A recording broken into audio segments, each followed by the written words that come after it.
Radio Publique Africaine.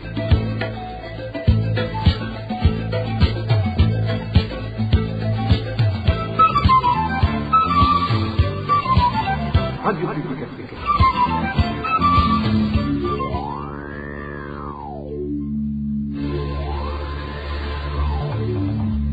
C'est le moment de suivre le journal parlé en français. À la présentation, Inès Gakiza. C'est un plaisir de vous retrouver pour le journal. Bonsoir ou bonjour. Les principaux titres d'abord. Plan contradictoire du gouvernement en ce qui concerne la lutte contre le phénomène des enfants en situation de la rue. 4 mois après adoption d'une stratégie nationale de prévention de ce phénomène, le même gouvernement vient de décider la voie de coercition.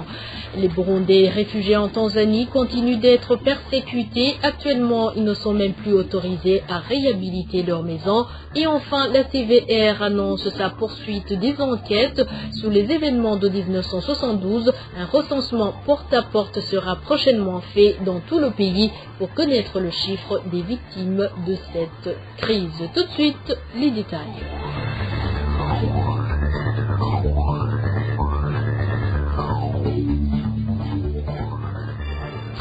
Encore une fois, bonsoir ou bonjour. Commençons par la page économie. Les dépenses de l'État du Burundi prévues pour l'exercice 2022-2023 ont connu une augmentation de plus de 670 milliards par rapport à celui de l'exercice précédent.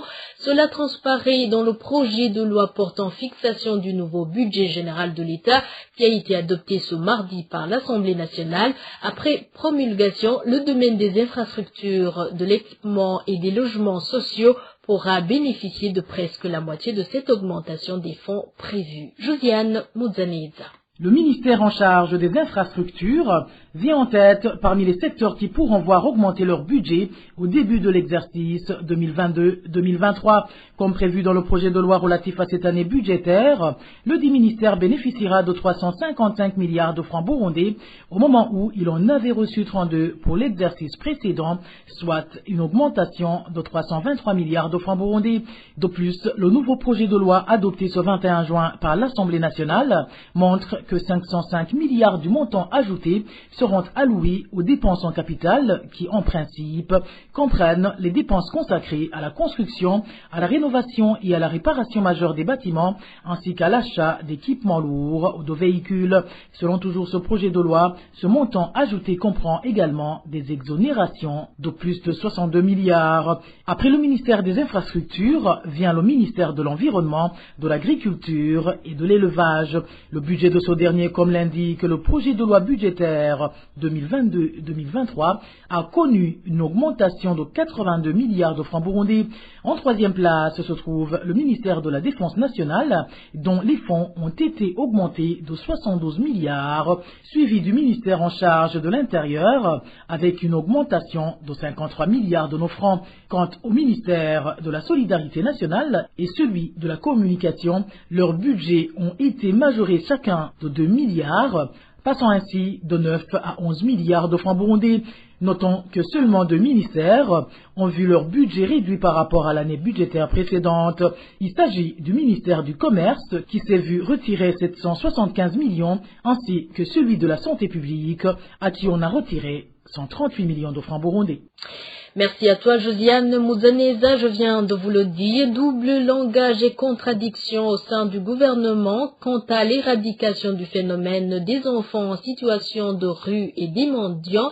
Alors que le Conseil des ministres tenu en date du 2 février 2022 avait analysé et adopté une stratégie nationale de prévention du phénomène d'enfants en situation de la rue et des mendiants, le communiqué du ministère de la Solidarité sorti ce mercredi parle plutôt des décisions à contraindre ces enfants de quitter impérativement la rue. Il était avec Eric Nyonzima. La stratégie nationale de prévention du phénomène enfadori a été présentée par la ministre de la Solidarité nationale, des Affaires sociales et du genre devant le Conseil des ministres du 2 février 2022.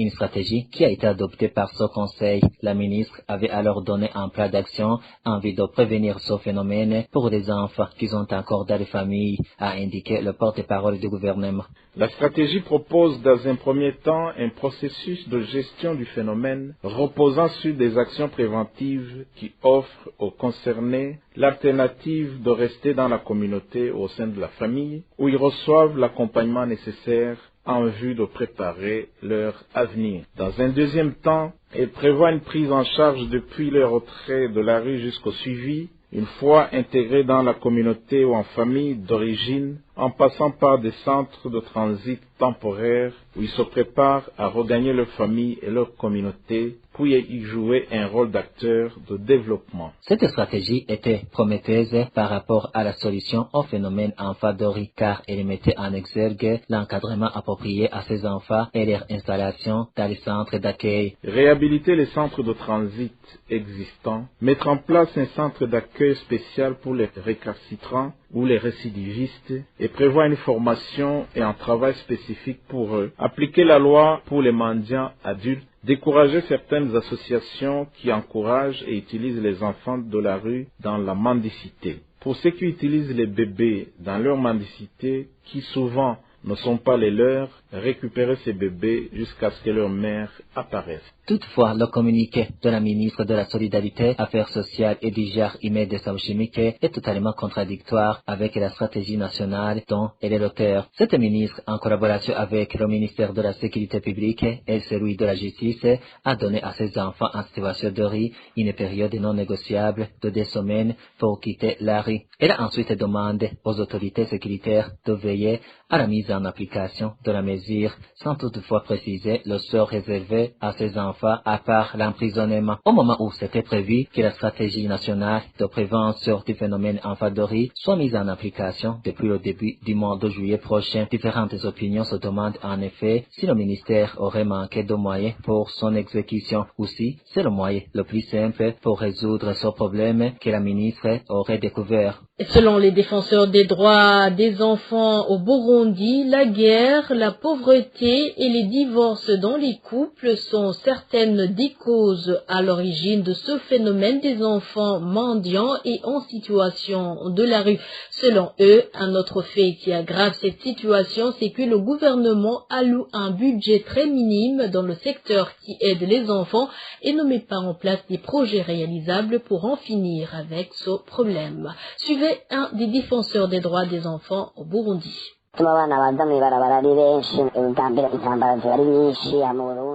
Les causes de l'afflux des enfants dans la rue sont premièrement les guerres au Burundi. Vous savez que 10 ans ne peuvent pas s'écouler sans qu'il y ait une guerre dans le pays. Et toutes ces guerres laissent des orphelins, des femmes qui donnent naissance à des enfants non voulus, qui ne seront pas bien éduqués. Aussi, les chercheurs ont prouvé que la guerre dans un pays engendre la pauvreté qui fait que les femmes qui se prostituent deviennent nombreuses et peuvent mettre au monde des enfants. Ces derniers sont souvent abandonnés et ne trouvent pas de famille d'accueil. Également, il y a la pauvreté, la famine, les couples qui divorcent et ce sont toujours les enfants qui en subissent les conséquences. Le manque de projets spécifiques pour venir en aide à ces enfants de la rue fait aussi que leur nombre continue d'augmenter. Nous avons constaté que le gouvernement ne prévoit que 2% du budget alloué au secteur qui aide ces enfants. C'est-à-dire que les 98% des fonds nécessaires qui restent,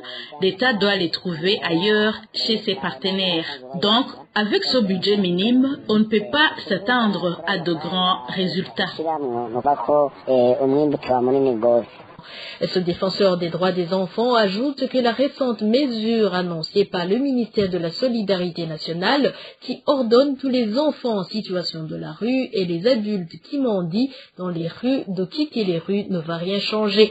Le gouvernement devrait plutôt inviter toutes les organisations gouvernementales et non gouvernementales qui s'occupent du bien-être des enfants afin de trouver ensemble des solutions durables aux principaux problèmes qui sont à l'origine de ce phénomène des enfants en situation de la rue. Encore une fois, le défenseur des droits des enfants au Burundi. Ça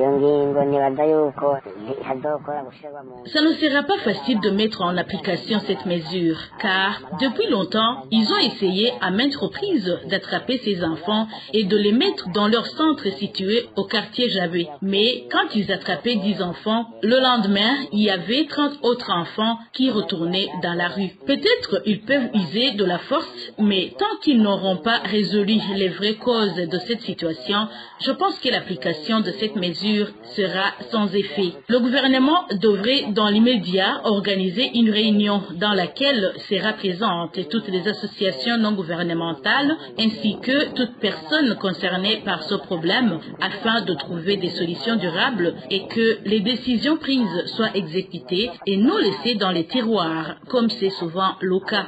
Sinon, dire qu'ils vont prendre tous ces enfants de la rue et les amener, c'est impossible car le gouvernement a aussi besoin de moyens financiers pour s'occuper de ces enfants qui sont encore très petits. Alors, le gouvernement ne devrait pas prendre cette mesure à la hâte, plutôt qu'il prenne des mesures pour résoudre les vrais problèmes qui posent ces enfants dans la rue.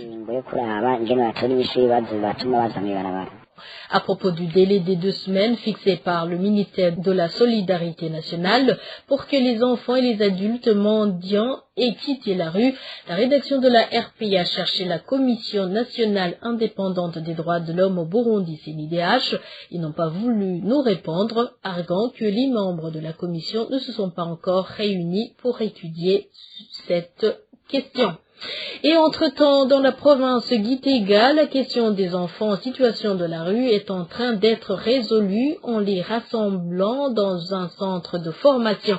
50 enfants de la ville de Gitega sont dans le centre qui leur est destiné à Songa, en commune et province Gitega, depuis avril dernier.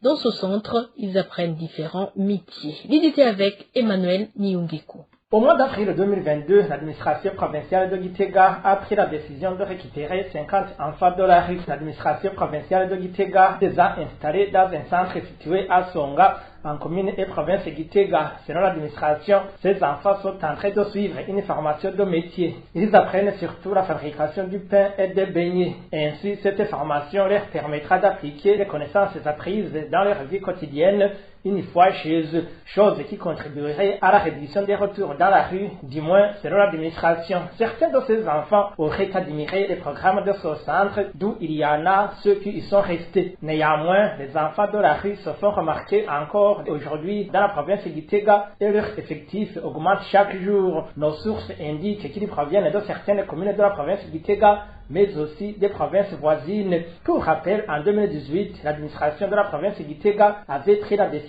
de récupérer les enfants de la rue. À cette époque, la ville de Gitega en comptait plus de 80. Plus de 40 parmi eux ont été remis à leurs familles respectives et 23 autres ont été accueillis dans les enceintes de l'association TARS sur la colline de Tegama en commune et province de Gitega. Cette association est chargée de traiter les maladies liées au traumatisme. Malheureusement, malgré les efforts de l'association, TARS a aidé ces enfants dans la réintégration sociale. Ils se sont retournés dans la rue quelques temps après, un comportement que les autorités administratives souhaitent éradiquer. Et poursuivons le journal avec la page des droits de l'homme, persistance de la persécution des réfugiés burundais en Tanzanie. Les réfugiés indiquent qu'à part qu'ils ne sont pas bien soignés lorsqu'ils sont malades, désormais aucun réfugié burundais n'est autorisé à réparer sa maison d'habitation en mauvais état. Selon les réfugiés, les responsables du camp leur disent d'aller plutôt reconstruire leur maison au pays d'origine. Les détails avec Eloge Quizela. Les Burundais qui se trouvent au cas des réfugiés en Tanzanie indiquent qu'ils vivent dans une situation précaire dans ce pays. Des mesures qui sont en train d'être prises à l'endroit empirent cette situation. C'est toujours, ils ont été avertis que désormais, aucun réfugié burundais n'a le droit de réparer sa maison fissurée, mais qu'il faut la laisser se fondre. Depuis quelques mois qui passent, le commissaire chargé des réfugiés dans ce pays et visité notre camp, nous continuons à observer un comportement bizarre vis-à-vis des réfugiés. Tenez, il y a des maisons qui commencent à s'abîmer et les présences des fissures et d'autres, le toit commence à être détruit. Ainsi, les réfugiés fabriquent des briques pour renouveler leur maison d'habitation. Mais le personnel du bureau du responsable du camp y passe toujours pour casser ces briques. Dernièrement, ces collaborateurs du responsable du camp ont signifié dans la zone 10 que s'ils trouvent encore une personne en train de reconstruire sa maison, ils vont la démolir entièrement car c'est interdit. Ils ont ajouté que si nous voudrions réhabiliter les maisons, nous n'avons qu'à aller le faire chez nous au Burundi. Ces réfugiés faut également savoir qu'ils sont confrontés à un problème à rapport avec la santé car ils ne sont pas soignés convenablement lorsqu'ils tombent malades. Les réfugiés qui sont malades ici au camp ne sont pas en train de bénéficier des soins de santé comme il le paraît. Il y a des malades qui nécessitent d'un transfert en dehors du camp, mais ils ne sont pas autorisés à se rendre ailleurs et certains meurent. Tout ça c'est pour nous faire souffrir, pour que nous nous rapatrions. Nous sommes vraiment débordés et nous ne savons pas à quel instant se vouer.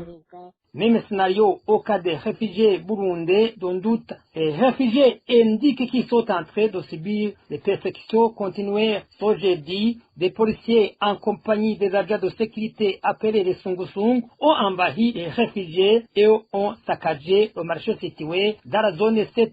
Ils ont ensuite découpé les petites bananeraies qui repoussaient des bananeraies détruites dernièrement par ces derniers. Aujourd'hui, dans la journée, un véhicule qui portait de l'ancienne a sillonné toutes les zones du cas pour annoncer aux réfugiés burundais que la semaine prochaine, il est organisé une audition pour les réfugiés afin de conclure sur le rapatriement. 20 réfugiés seront sélectionnés dans chaque zone pour représenter les autres.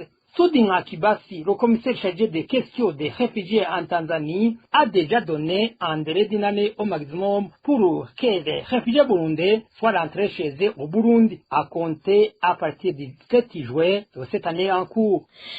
Merci à toi, Eloge Kwizela. La commission Vérité Réconciliation CVR se dit prête à continuer à enquêter sur les événements de 1972 tout le temps que ça prendra. Dans une conférence de presse animée ce vendredi, le président de la CVR a annoncé que la commission compte dans un proche avenir initier un recensement porte à travers tout le pays pour continuer à connaître la vérité sur ces événements. Pierre Claverne Daïchalier, président de la CVR.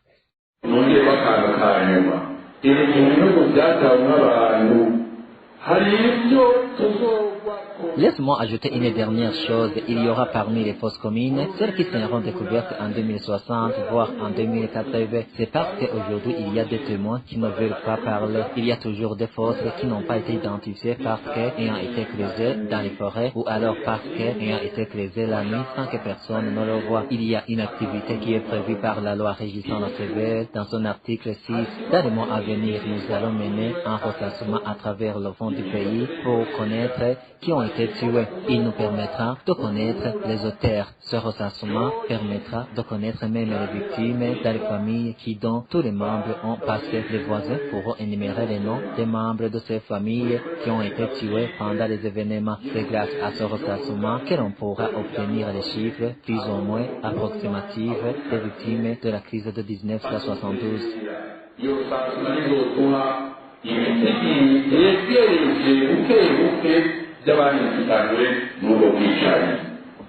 Des indignations sont légion sur des quantités de sucre détournées, pourtant destinées à certains habitants de la province Mwaro suite à l'inaction du gouverneur provincial. Ces habitants accusent d'ailleurs cette haute autorité provinciale d'être complice dans ces détournements. Les détails avec Eloge Divin les méchants. Un commerçant nommé Bukuru est le seul grossiste qui a le monopole en province Mwaro de s'approvisionner mensuellement en sucre à la Sosumo. Ce qui frustre le plus les habitants de Mwaro, c'est que ce dernier profite de ce privilège pour mettre de côté une certaine quantité, privant ainsi bon nombre de citoyens à l'accès à cette denrée. Un des habitants de la commune Kayokwe, qui s'est entretenu avec la RPA, fait savoir qu'aujourd'hui, ils ne sont plus approvisionnés en sucre alors que des camions ne cessent de passer dans leur commune bien chargés.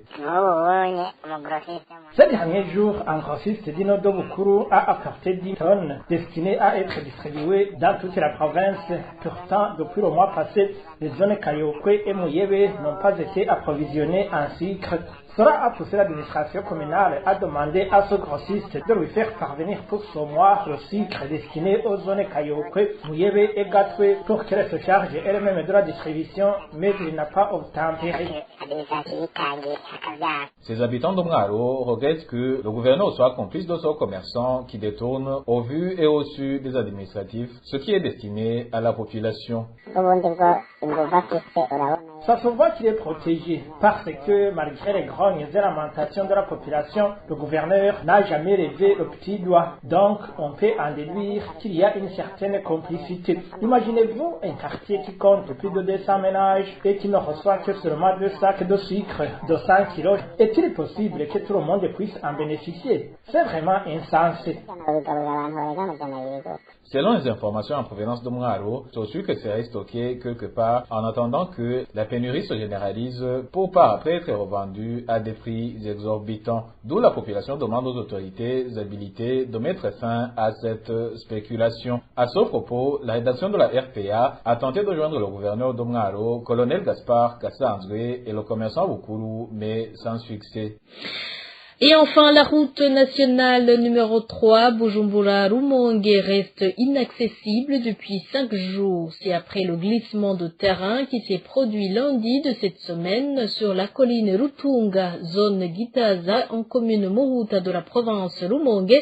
Ce sont 58 heures sorties le même jour de l'incident. L'agence routière du Burundi, ARB en sigle, avait donné un délai de 5 jours pour remédier à cette situation.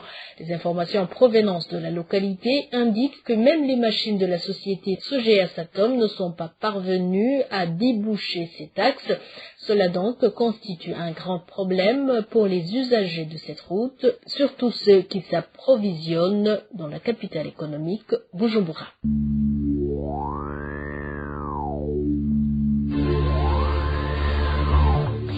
C'est par cette brève donc que nous bouclons le journal de ce vendredi 24 juin 2022. Merci de nous avoir suivis. Excellent week-end chez vous.